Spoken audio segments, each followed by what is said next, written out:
새로운 교회, 새로운 출발이라고 하는 비전으로 시작을 했습니다. 그러면서 새로운 교회, 새로운 출발을 하는 교회로서 하나님의 일하심을 경험하기 위해서 참된 예배자가 되어야 한다 말씀을 나눴고, 우리가 그리스도 안에서 성도의 교제를 나누기 위해서 우리는 서로 중보기도 하면서 함께 말씀 안에서 교제해야 된다 하는 말씀을 나눴습니다.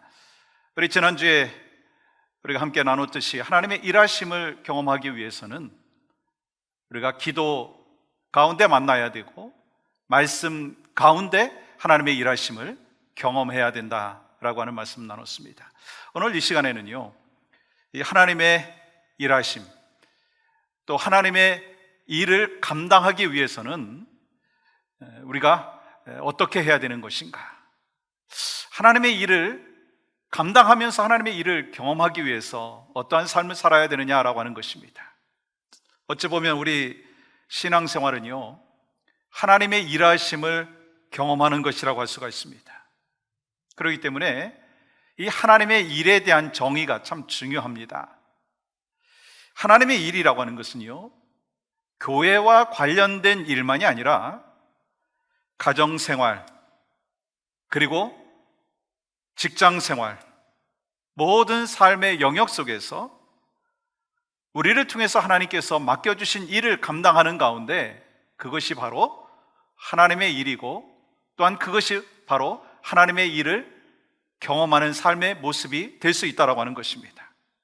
그러므로 중요한 것은 무엇인가?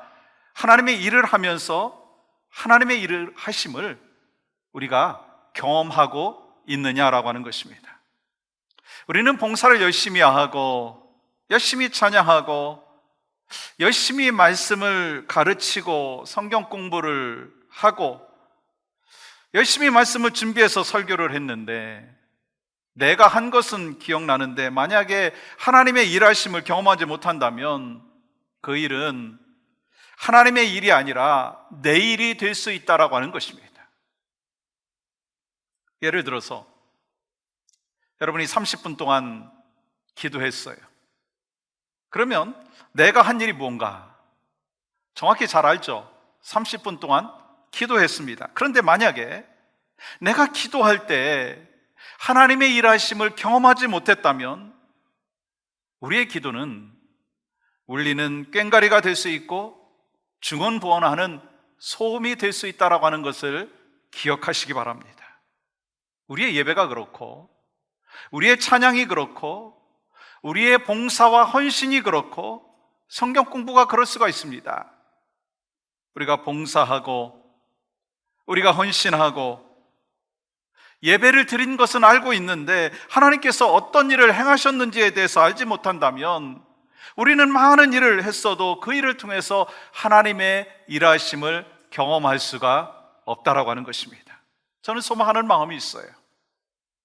오늘 함께 예배하는 우리 가운데 영락교회 온 성도들, 우리 모두에게 살아계셔서 주님 앞에 영광을 올려드리는 아름다운 역사하심이 있기를 원합니다. 언제까지요?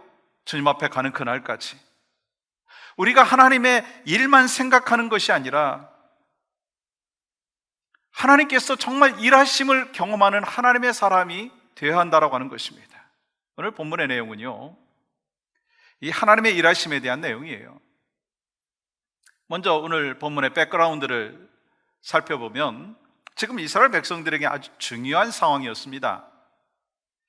출애굽하고 지난 40년 동안 광야에서 생활하다가 이제 하나님께서 약속해 주신 가나안 땅에 들어가기 일보 직전이었어요. 바로 눈앞에 있는 상황이었습니다.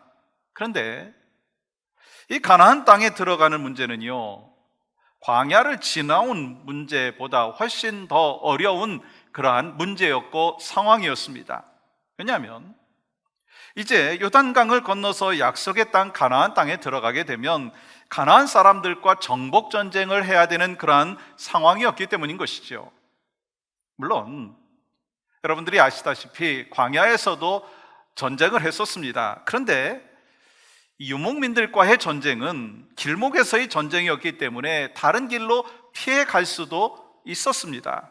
그러나 가나안 땅에 있는 사람들은요, 키가 큰 아낙 자손들을 비롯해서 싸움 잘하는 족속들로 가득 차 있었고, 철로 무기를 만들어 놓고 있었고, 더 많은 군사력이 준비되어 있는 그런 상황이었습니다. 그러므로 광야에서 전쟁했던 유목민들과 차원이 다른 사람들이었다고 하는 거예요. 그런 상황 속에서 이스라엘 민족을 이끌어갈 강력한 리더로서 가장 적합한 사람이 여러분 누구라고 생각하세요? 모세 아닌가요? 근데 오늘 본문은요 1절에서 이렇게 시작하고 있는 것을 보게 되죠. 여호와의 종 모세가 죽었으니. 모세가 죽었어요. 가나안 땅을 정복하는 미션을 앞두고 있는 아주 긴박한 상황인데 말입니다. 그러면 그때 이스라엘 백성들은 어떠한 마음을 가졌을까 한번 생각해 보세요. 그들이 출애굽할 때부터 이끌어줬던 리더 모세가 이제 없으니까 아마도 그들에게는 더 이상 앞으로 전진할 수 없는 그러한 상황이다라고 하는 그런 생각도 했을 것입니다. 왜요? 강력한 리더가 없으니까 앞으로 가는 거 힘들 것이다, 그런 두려움이 있었습니다. 그리고 어떤 사람들에게 있어서는요 애굽에 있었던 것이 더 좋았을 것을, 아니 가나안 땅에 들어가 보지도 못하고 땅을 밟지도 못하고 여기서 죽게 되는구나, 그런 생각도 하는 사람도 있었을 것입니다. 그런데 하나님께서는요 여호수아를 세우십니다. 그러면 여러분, 여호수아는 이스라엘 백성들에게 있어서 어떤 이미지였나요? 1절 다시 한번 볼까요? 여호와의 종 모세가 죽은 후에 여호와께서 모세의 수종자 눈의 아들 여호수아에게 말씀하여 이르시되. 여러분, 모세를 소개할 때는요 여호와의 종이라고 하고 있고, 또 여호수아는 모세의 수종자, 모세의 종이라고 소개하고 있습니다. 그러니까 이스라엘 백성들에게 모세하면 하나님이 떠올려진 것이고, 여호수아하면 모세가 떠올려진 것입니다. 그런데 이제 여호수아가 지도자라고 하는 거예요. 여러분 2절 말씀 보시면 이렇게 기록하죠. 내 종 모세가 죽었으니 이제 너는 이 모든 백성과 더불어 일어나 이 요단을 건너 내가 그들 곧 이스라엘 자손에게 주는 그 땅으로 가라.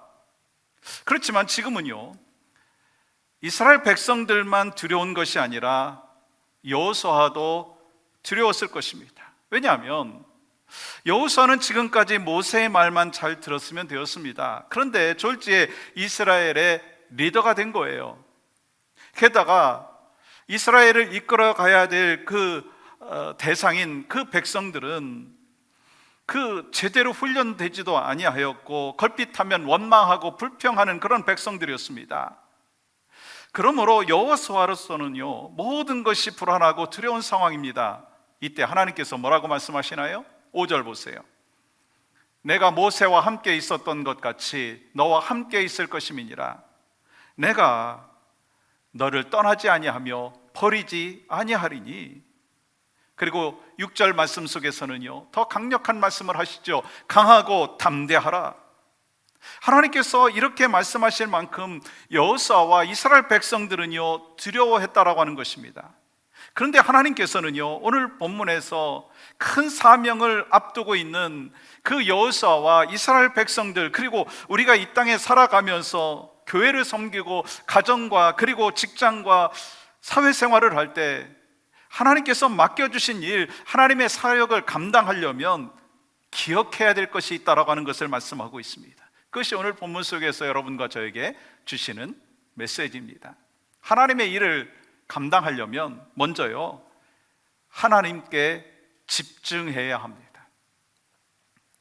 오늘 본문은 모세가 죽었다는 것으로 시작하잖아요. 1절 다시 보세요. 여호와의 종 모세가 죽은 후에. 지금 상황은요 모세가 죽었기 때문에 이스라엘 백성들 마음속에서는 모든 것이 끝났겠구나, 그런 생각과 더불어서 좌절과 절망 가운데 있었을 것입니다. 그만큼 지도자 모세의 죽음은요 이스라엘 백성들에게 있어서는 커다란 충격이었습니다. 그것도 지금 상황이 언제예요? 가나안 땅을 눈앞에 두고 있는 그 시점이었습니다. 그러므로 이스라엘 백성들과 여호수아는요 불안했고 두려웠습니다. 우리도 마찬가지로 하나님을 믿는다고 하면서 하나님보다 사람과 환경에 집중할 때가 많다는 거예요. 왜냐하면 눈에 보이지 않는 하나님보다 사람이 먼저 눈에 보이고 상황과 환경이 먼저 눈에 보이기 때문인 것입니다. 그래서 하나님께서는요, 오늘 본문을 통해서 우리에게 말씀하시고 계시고, 또한 여호수아와 이스라엘 백성들에게 말씀하고 계시고, 또 그들에게 강력하게 보여주시고 있는 사인이 있습니다. 뭐냐면 하나님께서 시선을 바꾸신다는 거예요. 우리에게도 마찬가지. 모세에게서 하나님에게로, 모세에게서 하나님에게로 시선을 바꾸고 계시다는 거예요. 그래서 모세가 있든 없든 상관없이 하나님의 일은 계속된다라고 하는 것을 말씀하고 있습니다. 그러므로 우리는 보이는 것에 집중하는 것이 아니라 하나님께 집중해야 합니다. 왜요? 모든 문제의 해답은요, 하나님께 있기 때문인 것입니다. 이것이 오늘 본문 말씀 속에서 우리에게 주시는 핵심의 메시지이십니다. 하나님께서는요, 시선을 바꿔주고 싶으셨다라고 하는 것입니다. 모세의 역할을 맡아서 해야 되는 그 여호수아의 입장에서 보면 이제 모세가 죽었고 자신은 너무나 초라하고 작아 보입니다. 그러니까 얼마나 두려웠겠습니까? 그래서 하나님께서는요, 시선을 바꾸십니다. 모세에게서 하나님에게로. 한번 따라해 보시겠어요? 모세에게서 하나님에게로.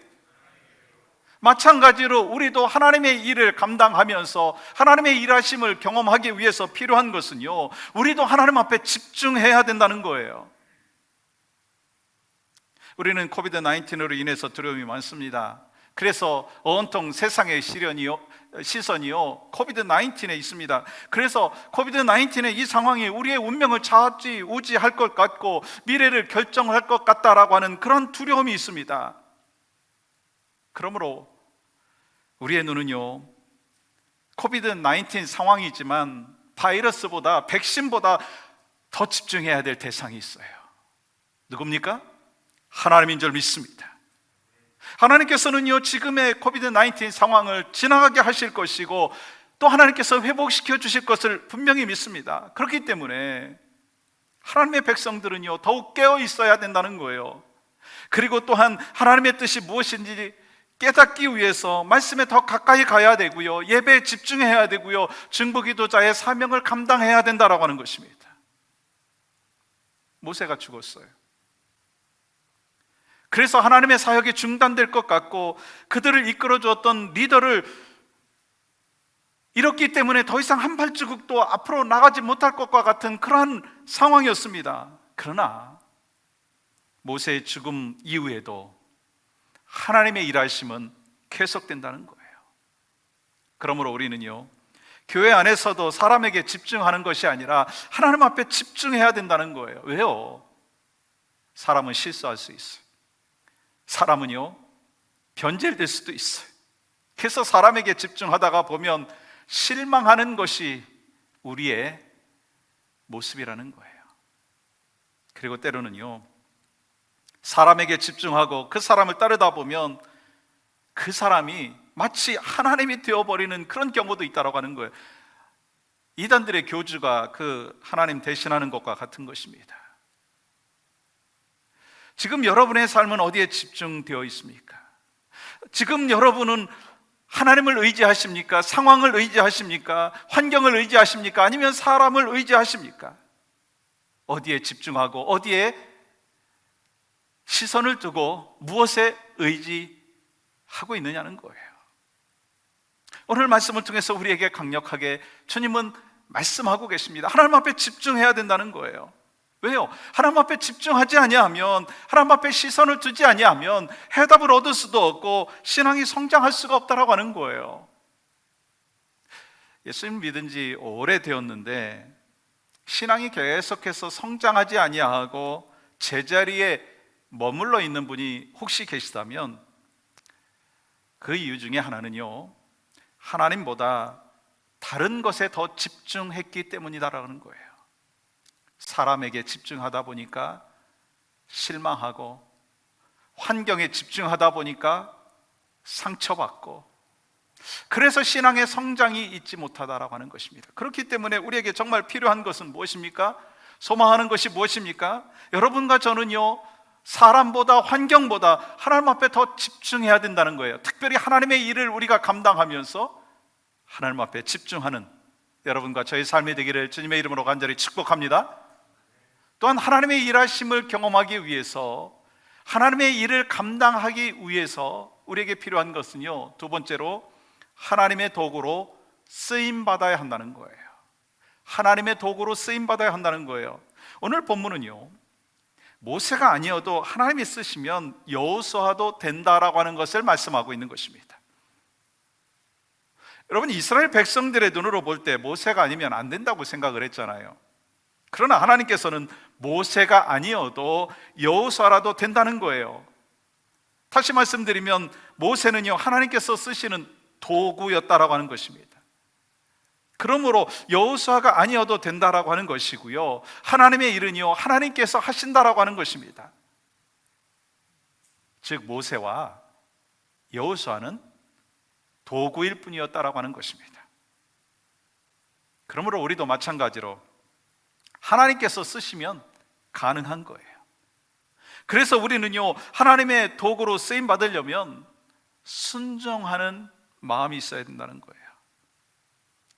하나님께서는요, 사람을 쓰시는데 내가 얼마나 실력이 있는가, 내가 얼마나 좋은 백그라운드를 갖고 있는가, 내가 얼마나 남보다 좋은 아이디어를 갖고 있는가, 거기에 문제를 두지 않는다라고 하는 것입니다. 왜요? 오늘 본문에서 보시면 왜 여호수아를 불렀는지, 쓰셨는지 그 이유가 기록되어 있지 않습니다. 그러나 정말 중요한 것이 무엇이냐면, 하나님께서 쓰시기만 하시면 모세가 아니어도 여호수아여도 된다라고 하는 것입니다. 하나님께서 여호수아를 쓰신다라고 했을 때 이스라엘 백성들의 반응은요, 아니 여호수아 말고 다른 사람은 없는가? 그런 생각을 했을 수도 있습니다. 왜요?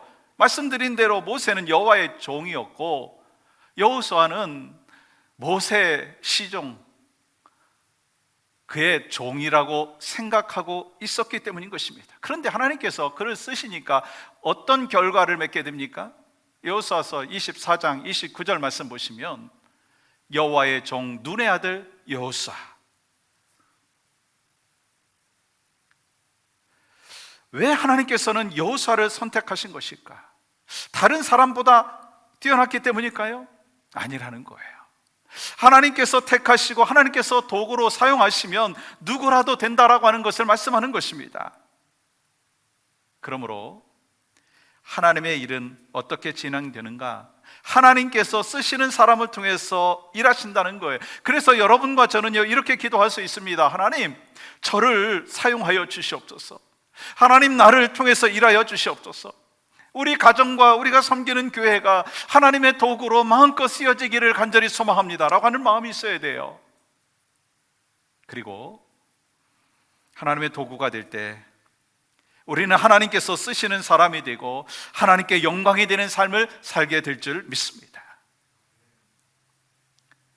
또 하나 생각할 것은요, 내가 될 수도 있지만 동시에 내가 아니어도 된다라고 하는 거예요. 다른 사람이 될 수 있다라고 하는 것입니다. 그러니까 하나님의 사람들은요, 어떤 태도를 가져야 하는가? 두렵고 떨리는 마음을 가지고 하나님께서 맡겨주신 일을 감당할 뿐만 아니라 그 일을 감당하면서 감사하는 마음이 있어야 된다라고 하는 거예요. 설교하는 저를 대상으로 한번 예를 든다면 제가 아니어도 된다는 거예요. 다른 사람이어도 된다는 거예요. 만약에 하나님께서 다른 사람을 쓰신다면 말이죠. 근데 하나님께서 저를 사용하고 계시니까 저는 감사하고 감격하는 거예요. 저만 그런가요? 구역장도 그렇고요, 사역팀장도 마찬가지고요, 또한 직분을 맡은 분도 마찬가지예요. 어떤 봉사의 자리도요 마찬가지예요. 내가 아니어도 됩니다. 그런데 하나님께서 나를 쓰시고자 하시니까 나는 도구로 쓰임 받습니다. 하나님, 나를 사용하여 주시옵소서. 그렇게 하나님 앞에 감사하며 나아가는 거예요. 그렇기 때문에 하나님의 일에 쓰임 받는 것은요 짐이 아니에요. 특권입니다. 하나님의 일에 쓰임 받는 것은요, 멍해가 아니고 특권입니다. 왜 아멘 안 하세요? 아멘이시죠? 하나님께서는요, 모세가 아니어도 여호수아를 통해서 일하십니다. 아니, 여호수아가 아니어도 다른 누군가를 세우시고 하나님께서는 그 사람을 사용하셔서 그 사람을 통해서 일하신다라고 하는 거예요. 또한 나를 통해서 일하시는 거예요. 그렇기 때문에 나는 능력이 없고, 나는 시간이 없고, 나는 나이가 적고, 나는 나이가 너무 많고, 나는 교회 나온 지 얼마 되지 않았기 때문에, 나는 가진 것이 없기 때문에 그렇게 핑계 대고 그렇게 이유를 붙일 하등의 이유가 없다는 거예요. 맡겨주신 일을 우리는 감당하면서 하나님, 나는 도구일 뿐입니다. 하나님, 나를 사용하여 주시옵소서. 그것이 바로 하나님의 일을 감당하면서 가져야 될 태도라고 하는 거예요. 여러분, 예수님의 제자들 보세요. 직업이 다 달랐어요. 지식도 달랐어요. 가진 것도 달랐습니다. 근데 주님께서 쓰시니까 도구가 된 거예요. 세상은 우리에게 다른 이야기를 합니다. 그 기준을 정해놓고 그 기준에 미치지 못하면은 지도자가 될 수 없다, 당신은 성공할 수 없다고 그렇게 말을 하지만, 하나님께서는요, 뭐라고 말씀하십니까? 하나님이 써주시면 된다라고 하는 것입니다. 혹시 2021년 한 해 동안 교회에서 어떤 책임을 맡겨주셨습니까? 하나님께서 여러분에게 책임을 맡겨주셨습니까? 근데 마음의 부담을 느끼고 내가 이것을 도저히 내가 감당할 수 없을 것 같다, 그런 생각을 하고 있는 분이 계십니까? 여호수아를 묵상해 보십시오. 하나님께서 뭐라고 말씀하십니까? 아니, 여러분에게, 저에게 뭐라고 말씀하십니까? 6절 보세요. 강하고 담대하라. 너는 내가 그들의 조상에게 맹세하여 그들에게 주리라 한 땅을 이 백성에게 차지하게 하리라. 우리에게 필요한 것은요, 하나님께서 일하실 것이기 때문에 하나님께서 맡겨주신 일에 대하여 순종하겠습니다, 그런 결단이 필요한 거예요. 그때 하나님께서는요, 여러분과 저를 도구로 사용하여 주셔서 하나님의 역사를 펼쳐 주실 줄 믿습니다. 그런 은혜와 축복을 여러분과 여러분의 가정 가운데, 우리가 섬기는 교회 가운데 마음껏 경험하시는 여러분과 저희 삶이 되기를 주님의 이름으로 간절히 축복합니다. 또 한 가지, 우리가 하나님의 일을 감당하려면 하나님이 함께 하셔야 된다는 거예요. 하나님께서는 우리에게 하나님의 일을 맡겨놓으시고 뒷짐지고 팔짱 끼고 계신 분이 아닙니다.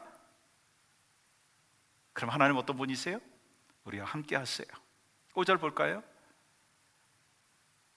내 평생에 너를 능히 대적할 자가 없으리니 내가 모세와 함께 있었던 것과 같이 너와 함께 있을 것임이라. 내가 너를 떠나지 아니하며 버리지 아니하리니.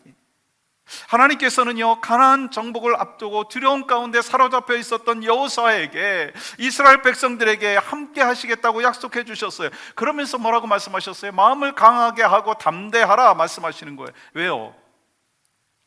여호수아에게 지금 필요한 것은요, 하나님께서 자신과 함께 하고 있다라고 하는 믿음이 필요했기 때문인 것입니다. 그래서 하나님께서 모세와 함께 하셨던 것처럼 내가 너와 함께 하겠다, 내가 너를 책임지겠다 말씀하시는 거예요. 그리고 그 길을 내시고 구체적인 방법까지도 말씀하시는 것을 보게 됩니다.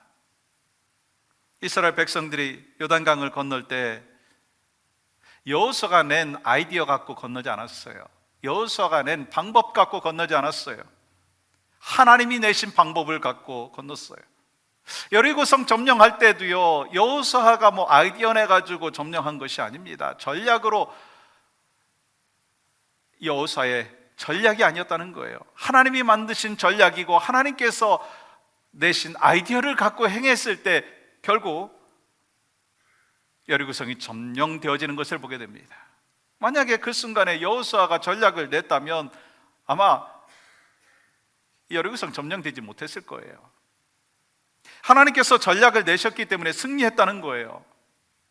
나는 방법이 없고 나는 능력이 없고 나는 자격이 없는, 그것이 문제가 되지 않는다라고 하는 거예요. 하나님께서 함께 하시는가? 아니면 나 혼자 일하고 있는 것인가? 거기에 문제가 있다는 거예요. 소망하는 마음이 있습니다. 여러분과 여러분의 자녀들이 아니, 우리 교회가 하나님께서 함께하여 주심으로 인하여서 하나님 앞에 귀히 쓰임받는 축복의 가정과 공동체가 되기를 간절히 소망합니다. 그리고 하나님께서 지금 나를 써주시는 것을 감사하고 두렵고 떨림으로 하나님께서 나를 통해서 어떻게 일하시는지를 볼 수 있는 은혜가 풍성하게 있기를 간절히 소망합니다. 오늘 본문에 보면 여호수아가 지도자가 되었는데, 지도자가 되어가지고요, 그가 헌신하고 그가 결단하고 그가 세운 비전이요 성경에 기록되어 있지 않아요. 오히려 하나님의 비전이 나타나고 하나님의 약속이 나타나고 하나님의 헌신과 하나님의 결단의 모습이 나타나는 것을 보게 되어 있죠. 여러분 3절 보세요. 내가 모세에게 말한 바와 같이 너희 발바닥으로 밟는 곳은 모두 내가 너희에게 주었노니. 지금 하나님께서 약속하고 계시죠. 그 다음에 여러분 5절 말씀 보십시오. 헌신하고 결단하는 모습 보게 됩니다. 내 평생에 너를 능히 대적할 자가 없으리니. 그래서 여호수아를 대적할 자가 없다는 거예요. 왜요? 하나님께서 함께 하시기 때문에. 하나님이 약속해 주셨고 하나님이 결단하셨고 하나님이 헌신하셨어요. 여러분, 이스라엘 백성들과 여호수아는 지금까지 이런 생각을 했을 것입니다. 우리를 이끌어준 지도자는 모세였어. 근데 모세가 죽었으니까 우리가 앞으로 어떻게 가나안 땅에 들어갈 수 있을까? 그러면서 두려워하고 떨었다는 거예요. 그렇지만 하나님께서 뭐라고 말씀하셨어요? 모세는 죽었어도 나는 너와 함께 하고 있다. 모세는 죽었어도 나는 너와 함께 하겠다. 내가 너를 책임지겠다. 그러므로 우리도요, 실망해서는 안 됩니다. 왜냐하면 비록 우리가 의지할 것 없고 비록 우리가 보잘것없는 초라해 보이는 그런 모습이지만 창조자이시고 역사의 주관자이신 하나님께서 여러분과 저와 함께 하시고 우리와 동행하고 계신 줄 믿습니다. 사랑하는 여러분, 우리의 염려와 두려움에 집중하지 마시고 하나님 앞에 집중하기를 원합니다. 아무리 코비드-19의 상황이 계속되고 있어도 하나님을 믿는 여러분과 저는요, 지금도 하나님께서 우리와 함께하고 계시다라고 하는 사실을 증거할 수 있어야 합니다. 모두가 다 두려워하고 불안해하고 초조해하고 있지만 하나님의 사람들은 담대함이 있어야 돼요. 왜요? 하나님 앞에 집중되어 있기 때문에. 가만히 살펴보면 지나온 세월 동안 수많은 환난과 고난들이 있었습니다. 그러나 하나님께서 그때에도 우리와 함께 하셨어요. 그리고 지금 코비드-19의 그 상황이 계속되고 있지만 하나님께서는 지금도 일하고 계신다는 거예요. 그리고 이런 고난과 환난 속에서도 하나님을 경험할 수 있는 믿음의 여정을 우리에게 허락하여 주셨어요. 그래서 우리는 하나님 앞에 집중하고 하나님의 도구로 쓰임받기를 원합니다. 사랑하는 여러분, 하나님께서는 어떤 상황 속에서도 우리와 함께 하십니다. 우리의 삶에 어려운 일들이 다가왔지만 우리가 믿고 의지하는 하나님께서는 여전히 지금 여러분과 저와 함께 하고 계십니다. 그래서 그 삶의 여정 속에서, 우리의 삶의 여정 속에서 하나님 앞에 집중하면서 날마다 하나님의 일, 하나님의 사명을 잘 감당하는 복된 삶이 바로 여러분과 저에게 있기를 원합니다.